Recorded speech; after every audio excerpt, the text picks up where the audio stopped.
मैं अपने हमें से बहुत सारे लोग ऐसे होंगे जो अपने बचपन में वो चिल्ड्रंस डे के नाम से याद रखते हैं थे हम लोग। चाचा नेहरू का तो चिल्ड्रन डे को पंडित जवाहरलाल नेहरू के बर्थडे पे चिल्ड्रन डे के रूप में हम याद करते थे, परंतु अब कुछ वर्षों से इंटरनेशनल ऑर्गेनाइजेशंस है, जैसे कि International Federation of Diabetes, World Health Organisation ने 14 नवंबर को डायबिटीज अवेयरनेस डे के रूप में सेलिब्रेट करने का डिसीजन किया है। तो इस साल जो हम लोग ये इवेंट कर रहे हैं under the aegis of the association of physicians of India and health and family welfare department Himachal Pradesh के गाइडलाइन में हम ये कैंपेन कर रहे हैं। इससे पहले कि हम कैंपेन पे बात करें, मैं आपको ये कितना बड़ा बर्डन है उसके तरफ ले जाता हूं। इस बार का जो डायबिटीज पे जो थीम दिया, diabetes and wellbeing life course approach, ये बहुत ही अच्छा थीम है। Diabetes and wellbeing life course approach, इसको फर्दर हम क्लैरिफाई करेंगे जैसे जैसे हम आगे बढ़ेंगे। तो आज की डेट में एक IDF इंटरनेशनल डायबिटीज फेडरेशन ने एक आंकड़ा जो अपने एटलस के थ्रू जो प्रेजेंट किया है वर्ल्ड फॉर्म को, पूरे वर्ल्ड वाइड 589 मिलियन, अगर हम अपनी हिंदी में बोलें तो 58.9 करोड़ लोगों को वर्ल्ड में डायबिटीज है। और ठीक इसका 43% लोग ऐसे हैं, रफली मांगे हमारे जैसे डेवलपिंग कंट्री में से, मैं तो ऐसा कि 50% लोग ऐसे हैं जिनको डायबिटीज का डायग्नोसिस भी नहीं पता है। तो अगर हमारे पास पूरे रफली हम लें तो 60 करोड़ लोग पूरी दुनिया में डायबिटीज के साथ सफर कर रहे हैं, तो उसमें से 30 करोड़ लोग ऐसे हैं कि जिनको डायबिटीज का डायग्नोसिस भी नहीं है।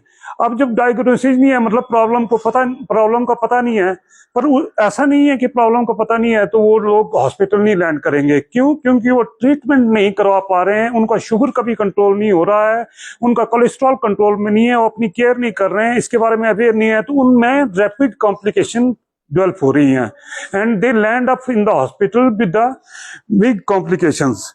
ठीक है। और इसके अलावा अगर हम इंडिया की बात करें तो इंडिया में 9 से 10 करोड़ लोग ऐसे हैं जिनको डायबिटीज है।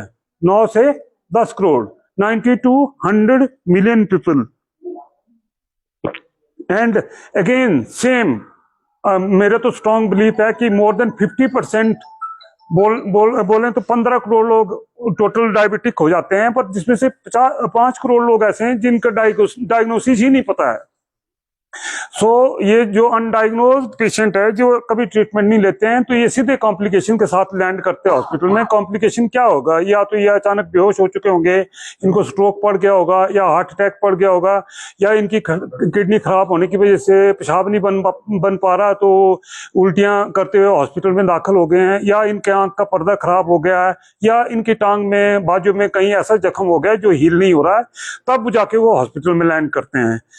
इसके अलावा जब हम थोड़ा सा ये बात करें कि हमारे पहाड़ी के क्षेत्रों के क्या हाल हैं, तो पहाड़ी के क्षेत्रों में भी जो मैं आपको आंकड़ा शुरू में दे रहा था, उस आंकड़े का मतलब ये था कि हर 9 में से एक व्यक्ति को डायबिटीज हो रखी है, और हर 9 में से 4.5 एक व्यक्ति मतलब आधे व्यक्ति को पता ही नहीं है कि उसको डायबिटीज है। तो हमारे पहाड़ी के क्षेत्रों में क्या हाल है? पहाड़ी के क्षेत्रों में भी जो दूर दराज के क्षेत्र हैं, वहां पे कुछ स्टडीज ने बताया कि 7 से 8% लोगों को डायबिटीज है, जो हालांकि रिमोटेस्ट एरियाज में रह रहे हैं। और जो पहाड़ी के क्षेत्रों में जो माउंटेन रेंजेस हैं, जो स्मॉल टाउन एस्टेब्लिश हुए हैं, वहां 12% तक जो है डायबिटीज के केसेस हो रहे हैं।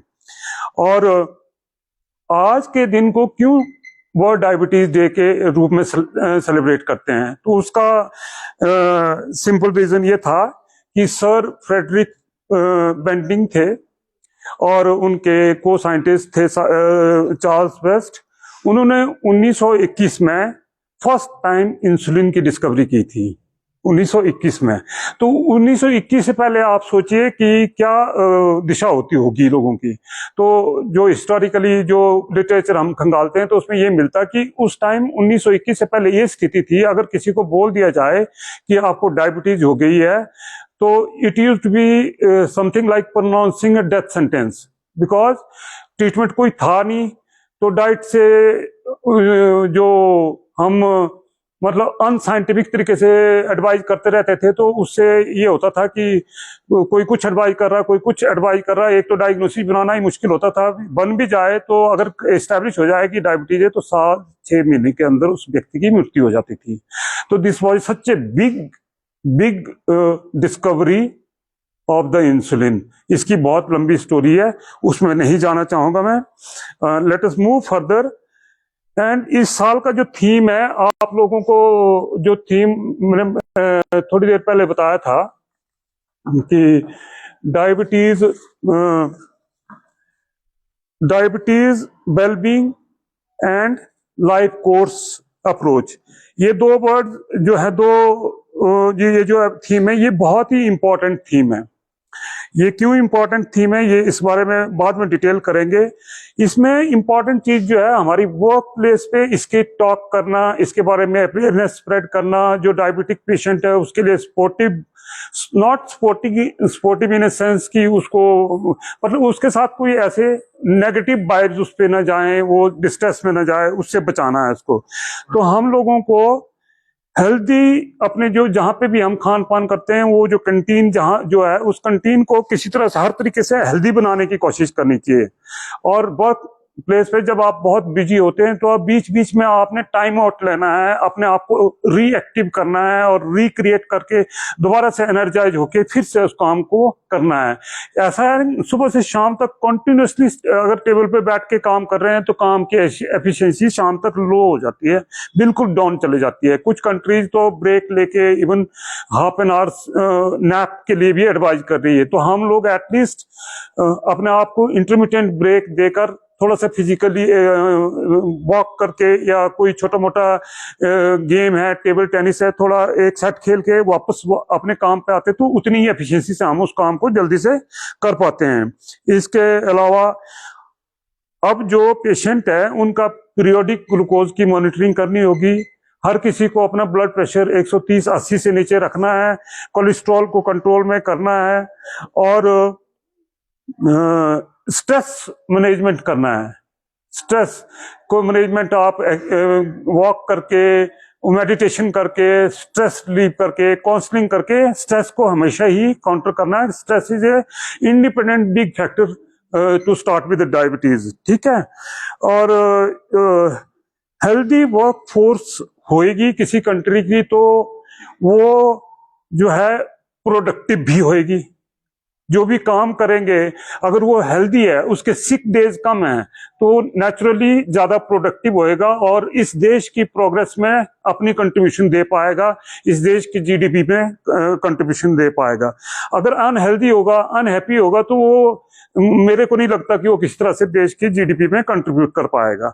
अब जब आते हैं हम प्रिवेंशन की बात, तो प्रिवेंशन कैसे करनी है। प्रिवेंशन होती है, एक प्राइमरी प्रिवेंशन है। प्रिवेंशन को हम 2 पार्ट में डिसाइड कर देते हैं, प्राइमरी प्रिवेंशन और सेकेंडरी प्रिवेंशन। प्राइमरी प्रिवेंशन जब हम बोलते हैं तो मतलब प्रिवेंशन जब डायबिटीज किसी को हुई नहीं है, डायबिटीज ना होने पाए, उसके लिए क्या करना है। तो उसके लिए हमारे को अपना जो बीएमआई है, बीएमआई 23 kg पर मीटर स्क्वायर से नीचे रखना है। अब अगर इसको मैं सिंप्लीफाई करूं तो सिंप्लीफाई करने के लिए बहुत मैथ्स में नहीं जाएंगे हम। अपने हाइट को आप सेंटीमीटर में मेजर कीजिए। हाइट में सेंटीमीटर में मेजर कर, मान लो किसी की हाइट सेंटीमीटर में मेजर करी तो 176 सेंटीमीटर आई, तो उसमें से 100 माइनस कर दो तो पीछे बच गया 70 को हम अगर 0.9 से मल्टीप्लाई करेंगे तो हमारा आइडियल बॉडी वेट 63 kg है। तो 63 kg जो है वो BMI 23 के आसपास बैठता है। रफ एस्टिमेट आप इस तरीके से लगा सकते हैं। और फीमेल्स के लिए जो मैनेज करने वाली बात है, हाइट इन सेंटीमीटर माइनस 105 करना पड़ेगा। समझिए, फीमेल फीमेल का थ्रेशोल्ड कम है और वो 5 किलो और कम वजन होना चाहिए। ये एक बीएमआई का था। और फिर हमारे को अपनी वर्क प्लेस में जो वेस्ट सरकमफ्रेंस है उसको मेजर करना है। मेल्स की ये वेस्ट सरकमफ्रेंस जो है वो 90 सेंटीमीटर से ज्यादा नहीं होनी चाहिए और फीमेल्स की 80 सेंटीमीटर से ज्यादा नहीं होनी चाहिए। वो ये पैरामीटर्स हैं, मीटर्स हैं जो ये बताते हैं कि आप हेल्दी हैं। ये कोई बहुत बड़ी बातें नहीं है, सिंपल सिंपल ट्रिक्स हैं, सिंपल सिंपल बातें हैं, बहुत ज्यादा साइंस इसमें इन्वॉल्व नहीं है। इन पैरामीटर्स को अगर हम याद रखें तो हम अपने आप को ये निश्चित कर सकते हैं कि हम हेल्दी लाइफ जिएंगे। और जो हमारा खान पान है, उस खान पान में हम क्या खाएं, हमारे को अपने खान पान के जो कंपोजिशन है उसमें वेजिटेबल्स को ज्यादा ऐड करना है, पल्सेस को ज्यादा ऐड करना है, मिलेट्स जो मोटे अनाज होते थे, ज्वार बाजरा वगैरह, उसका सेवन ज्यादा बढ़ाना है। एंड जो रिफाइंड कार्बोहाइड्रेट्स मार्केट में मिलते हैं और शुगर जैसी चीज है वो हमारे को अवॉइड करनी है। अब जब शुगर में बोलता हूं तो बहुत सारे लोग मेरे को आर्गू करते हैं कि शुगर नहीं ले सकते तो हम हनी ले लें, गुड़ ले लें, नथिंग डूइंग। ये तीनों एक ही चीज है और तीनों का एक ही रूप है। ये क्यों डेंजरस है? जैसे ही हम शुगर, हनी या गुड़ का सेवन करते तो ये हमारे बॉडी में शुगर की स्पाइक एकदम हाई ले जाएंगे। तो वो हमारी बॉडी का कोई मैकेनिज्म नहीं है जो डायबिटीज हो रहा है तो उसमें इसको कंट्रोल कर पाए। तो ये सारे एक हैं, सो वी शुड अवॉइड। इसके अलावा मैं अगर आपको बोलूंगा तो जो पेय पदार्थ आज की डेट में मार्केट में मिलते हैं, बहुत बड़े बड़े ब्रांड्स हैं, इंटरनेशनल ब्रांड्स हैं। उसमें कोला होता है, कोई मैंगो जूस होते हैं, कोई लेमन जूस होते हैं, वो बॉटल करके कार्बोनेटेड फॉर्म में होते हैं। उनका सेवन हमारे को नहीं करना चाहिए। इसके अलावा मिक्स जूसेज है, गुआवा है, मैंगो जूसेज टेट्रा पैक में भी आते हैं। मैं किसी कंपनी का नाम नहीं लेना चाहता हूं। ये जो भी जूस और ये बनते हैं, ये 1 लीटर बनाना हो तो 180 ग्राम चीनी उसमें डिजोल्व करते हैं। तो 180 ग्राम चीनी अगर उसमें डिजोल्व की, उसका 100 ml भी अगर आप सेवन करते हैं तो आप सोचो कि लगभग आप 18 ग्राम चीनी उस ग्लास में पी चुके हैं। तो 18 ग्राम चीनी अगर उसको रफली हम 20 ले लेते हैं तो कितना बना? 80 कैलोरी। 80 कैलोरी को बर्न करने के लिए हमारे को रफली 1.5 किलोमीटर वॉक करना पड़ेगा। तो इसको हमने अवॉइड करना है। इसके अलावा हमारे बहुत सेवन है, क्या बोलते हैं, फैटी फूड खाने का बहुत प्रचलन है। हमारे स्नैक्स, स्ट्रीट में स्नैक्स मिलते हैं, उस सुबह से कढ़ाई पे तेल चढ़ा के शाम तक फ्राई करके रखते हैं और शाम को जो पकोड़े तल के खाए जाते हैं ना वो बहुत टेस्टी होते हैं। किसी को आइडिया है क्यों टेस्टी हो जाते हैं? उसका सिंपल रीजन ये है कि शाम तक वो तेल उबल उबल के ट्रांस फैट बन चुका होता है और वो ट्रांस फैट बहुत टेस्टी होता है। टेस्टी तो होता है परंतु वो बहुत ही घातक है। हमारे जो खून की नलियां हैं, धमनियां हैं, वेन्स हैं, उनको क्लॉगिंग करने में सबसे इंपॉर्टेंट योगदान उनका रहता है। इसलिए उससे हमारे को बचना होगा। इसके अलावा हमें हर दिन 30 मिनट तेज तेज वॉक करना है, नॉट रेस नहीं करना, रन नहीं करना है, वॉक करना है। उसके अलावा मेडिटेशन कर सकते हैं, छोटा सा मसल मास बिल्ड करके रख सकते हैं आप। तो आपको मैं बताऊं, सारी एक्सरसाइज शुगर कम करेंगी, आपको हेल्दी बनाएंगे, जरूरी नहीं है। सिर्फ आपको साइकिलिंग सिर्फ आपको साइकिलिंग, डाइविंग, क्लाइंबिंग, वॉकिंग आपको हेल्दी बनाती हैं। पर जिसको डायबिटीज हो जाता है तो उसको अपने फैट रिजर्व भी रखना और मसल मास भी बिल्ड करना होता है, तो थोड़ा सा वो आइसोमेट्रिक एक्सरसाइज भी कर सकते हैं। तो हर हफ्ते में हमारे को लगभग 150 मिनट वो जो है अपने आप को एक्टिव रखना है इंटरमिटेंटली। और बच्चों के केस में ये इसका डबल हो जाता है। हर दिन 1 घंटा, हफ्ते भर में 300 मिनट वो एक्टिव रखें। इसके अलावा अल्कोहल और स्मोकिंग बिल्कुल अवॉइड करें। Ensure adequate sleep, most important. दिन भर के काम के बाद रात को आराम से अच्छी नींद ले सकें 7-8 घंटे की, ये प्राइमरी प्रिवेंशन है। अब सेकेंडरी प्रिवेंशन की बात करते हैं। तो सेकेंडरी प्रिवेंशन क्या होती है? सेकेंडरी प्रिवेंशन उन लोगों के लिए होती है जिनको डायबिटीज हो चुकी है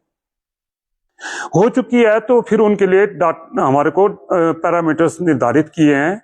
वो क्या है पैरामीटर? जो एवरेज शुगर होता है, HbA1c करके जानते हैं, उसकी वैल्यू 7% से कम रखनी पड़ेगी। ऑल टाइम 7% से कम। जो एडवांस लोग हैं वो कंटिन्यूस ग्लूकोज मॉनिटरिंग करते हैं। अब नया एक टर्म आ गया टाइम इन रेंज का, वो हम लोग वहां तक नहीं पहुंच पाए हैं, कई वजह हैं। और ब्लड प्रेशर हमारे को जो है 130/80 से नीचे रखना है ऑल टाइम। एंड जो भी मेडिकेशंस डॉक्टर ने प्रिस्क्राइब किए हैं उसको उसके साथ एडहियर करना है, उसको टाइम बाउंड तरीके से सेवन करना है। एक बात मैं ऐड कर देना चाहता हूं कि जो लोग डायबिटीज की मेडिसिन खाते हैं, जितना जरूरी मेडिसिन खाना है उतना जरूरी टाइम से खाना खाना भी है। अगर नहीं खाते हैं तो उनको हाइपोग्लाइसीमिया होके बेहोश होने के और खतरे बढ़ जाते हैं। इसके अलावा उनको एनुअली अपने आंख के पर्दे की जांच करवानी चाहिए, किडनी की जांच करवानी चाहिए। हर दिन अपने पाँव, मुंह से ज्यादा केयर अपने पाँव की करनी है। हर किसी को डायबिटीज है या नहीं है, क्योंकि पाँव में अगर आप के जख्म हो जाते हैं, आप चल नहीं पाते हैं, तो आप बेड रिडन हो जाते हैं। बेड रिडन होने का मतलब है कि आपको सून डायबिटीज की तरफ भाग रहे हैं। तो इसलिए अपने पाँव रोज शाम को गर्म पानी से, कोसे पानी से धो के अच्छे से मॉइस्चराइजर लगा के अपने पाँव का ज्यादा केयर करने की जरूरत है। और हार्ट की भी असेसमेंट करनी होगी कि अंडरलाइंग हार्ट डिजीज तो नहीं हो रही, हर साल अपने चेक करके ये निश्चित करना पड़ेगा। इसके अलावा न्यूट्रिशन पे हम बात कर चुके हैं। डायबिटिक पेशेंट को अपनी वैक्सीनेशन भी अपडेट रखनी है। वैक्सीनेशन की बात करते हैं तो कौन सी वैक्सीनेशन, निमोकोकस है, इन्फ्लुएंजा है, हेपेटाइटिस बी है, ये वैक्सीनेशन भी अपनी अपडेट करनी है। तो ये हमारी कैंपेन जो चलेगी पूरे अगले 1 वीक तक चलेगी। आज के दिन हमने ये इंट्रोडक्टरी प्रेस कॉन्फ्रेंस कर दी और इसके बाद हम कोशिश करेंगे वर्क प्लेसेस पे जाके स्क्रीनिंग करेंगे और अवेयरनेस टॉक्स करेंगे और ज्यादा से ज्यादा सोशल मीडिया, और जब भी हो पाएगा तो आपके थ्रू लोगों तक इस अवेयरनेस कैंपेन को हम पहुंचाना चाहेंगे। और हमारे माउंटेन एरिया में हमारे को फोकस रखना है। एक चीज आज की डेट में बहुत ज्यादा होगी, लोग मोबाइल के और टीवी के सामने ज्यादा बैठते हैं, खेलना कूदना भूल गए हैं। बच्चों को ये स्पेशल मैसेज है कि स्कूल में head of the school and जो वहाँ के फिजिकल एजुकेशन टीचर हैं वो टाइम आउट लेके बच्चों की अच्छी कसरत स्कूल में करवाएं। और किसी तरह के भी जंक फूड और जो फूड में थोड़ी देर पहले जूसेस के फॉर्म में या डीप फ्राइड फॉर्म में मैं डिस्कस कर रहा था, उनके सेवन से बचें। अगर करते हैं सेवन तो उसके बाद उनको जलाने के लिए एक्सरसाइज भी उतनी करें। और हमारी ये कैंपेन 20 तारीख को एंड होएगी और उस दिन हम अपने पूरे वीक में क्या किया उसका डाटा प्रोसेस करेंगे और फाइंड आउट करेंगे कि क्या कुछ हमने खोया, क्या पाया, और उससे भी हम आपको अवगत कराने की कोशिश करेंगे। वो डाटा कंपाइल और प्रोसेस होने के बाद उसका 20 को 25 को जब भी हमारे को पॉसिबल होगा। अब ये जो हमारा थीम है इस पे अगर आप चाहें तो हम और बात कर सकते हैं, otherwise with this I and. Doctor Nitish कुछ ऐड करना चाहते हैं डॉक्टर नेहा, तो प्लीज। ऑलमोस्ट बोल ही दिया था, बाकी सब ने बोला। जैसे फर्स्ट टाइम हम डायग्नोज होता है तो ऐसे ही हमारे पास एक एग्जांपल है। कल परसों हमारे इमरजेंसी वार्ड में एक 13 साल की लड़की आई थी, बिल्कुल अनकॉन्शियस स्टेट में। बाद में हमें वहाँ पे शुगर चेक किया तो शुगर थे उसके 500। ये रीजन था उसका एक अनकॉन्शियस होने का, हाई शुगर होने का, जिसको हम डायबिटिक कीटोएसिडोसिस बोलते हैं। और फिर उसको हमें आईसीयू सेटअप की जरूरत होता है। तो फिर हमने जो टेंजन को भी कंसल्ट किया था, फिर आगे रेफर कर दिया था। डॉक्टर भैया कुछ बोलना चाहेंगे?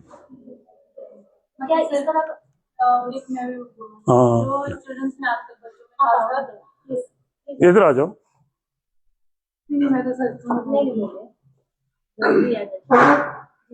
आजकल जो पेरेंट्स होते हैं तो एज बच्चों को फेवर के लिए बहुत सारे चॉकलेट्स, कैंडीज एंड वो सोचते हैं कि मिल्क शेक पिलाएंगे या फिर चॉकलेट ड्रिंक्स पिलाएंगे तो वजन बच्चों का अच्छा बनेगा, ग्रोथ अच्छी होगी। या फिर एज अ फेवर हमें नहीं मिला था अपने टाइम पे तो हम अपने बच्चे को बेस्ट देंगे, तो हम चॉकलेट्स देंगे उनको डेली, हम उनको कैंडीज देंगे, जो हम नहीं खा पाए वो हम अपने बच्चों को डेली बेसिस पे खिला रहे हैं, मतलब कुरकुरे वगैरह उन्होंने ऐसे बना दिए कि डेली का प्रोडक्ट हो गया है, मतलब घर में एक राशन की तरह अपने लिए जंक्स करते हैं बच्चों के लिए।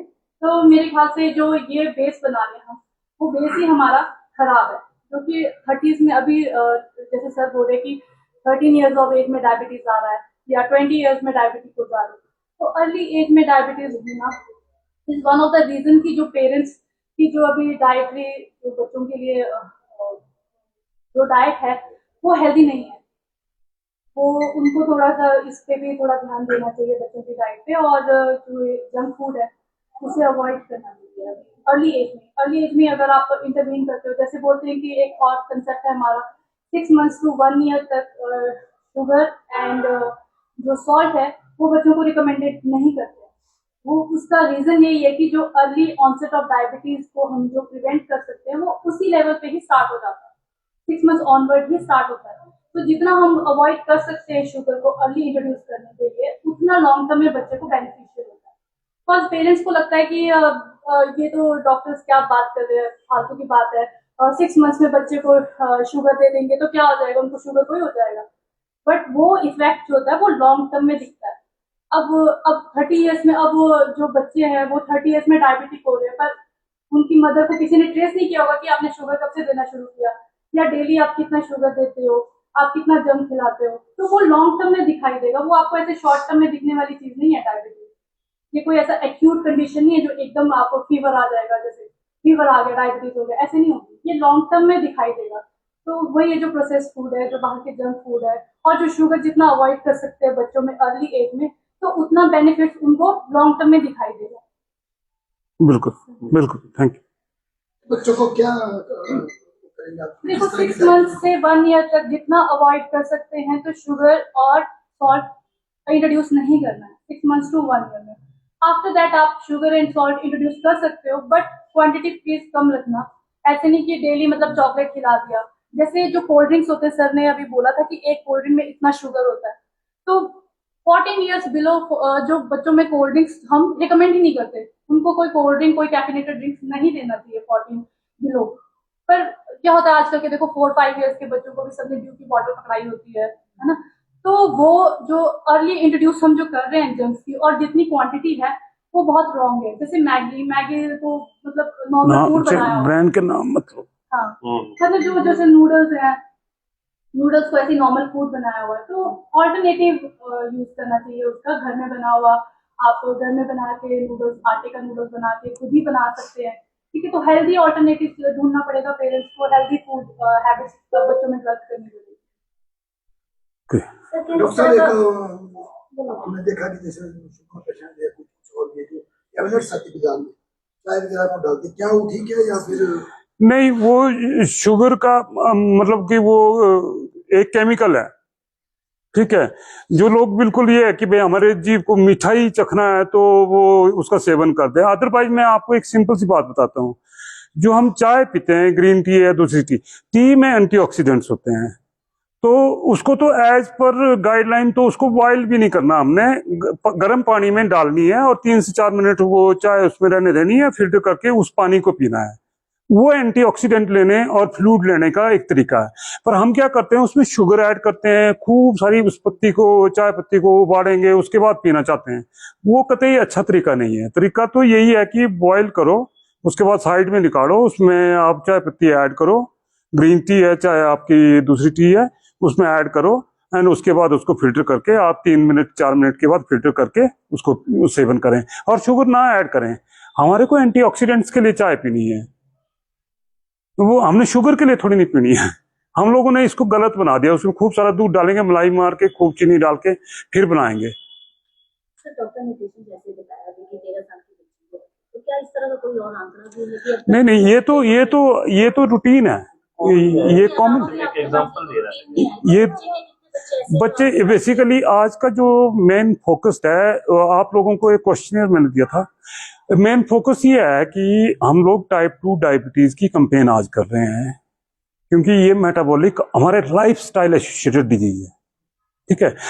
इसके अलावा टाइप 1 डायबिटीज होती है जो बच्चों में होती है, बच्चे छोटे होते हैं 20 साल से कम, उनको होती है। पर आजकल हम ये भी देख रहे हैं कि 14-15 साल के बच्चों को भी टाइप 2 डायबिटीज होती है। क्यों? क्योंकि उसका लाइफस्टाइल जो वो कैंडीज और वो डॉक्टर तेंजिन बोल रहे थे, उसका बहुत सेवन, स्क्रीन के सामने बैठे रहना, कोई फिजिकल एक्टिविटी नहीं, कोई स्पोर्ट्स नहीं कर रहे हैं, तो यूट्यूब से पढ़ाई कर रहे हैं, उसके बाद यूट्यूब पे ही गेम, अपने मोबाइल पे ही गेम खेल रहे हैं, तो खेलने जाते ही नहीं है बच्चे। तो फिर क्या हो रहे हैं? वो चब्बी हो रहे हैं, उनका वेट बढ़ रहा है।